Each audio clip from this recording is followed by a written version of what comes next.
Never fumble with cash or cards when the check arrives at a restaurant.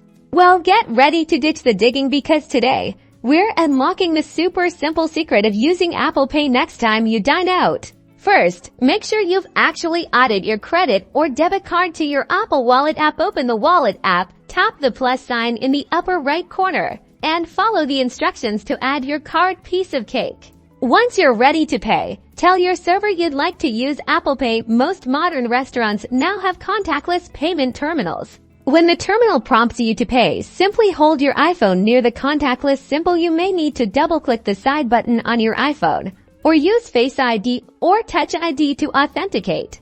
After your payment is approved, some terminals may allow you to add a tip directly through Apple Pay. If that option appears, select your desired tip amount. This is super convenient for calculating and adding a percentage without having to do mental gymnastics. After adding your tip or skipping it, your payment will be finalized, and you'll see a confirmation on your iPhone screen. That's it. You're done. Apple Pay at restaurants is quick, secure, and often includes built-in tip options. Ditch the outdated payment methods and embrace the ease of Apple Pay for your next dining experience. Like this video if you found it helpful, and subscribe for more tech tips.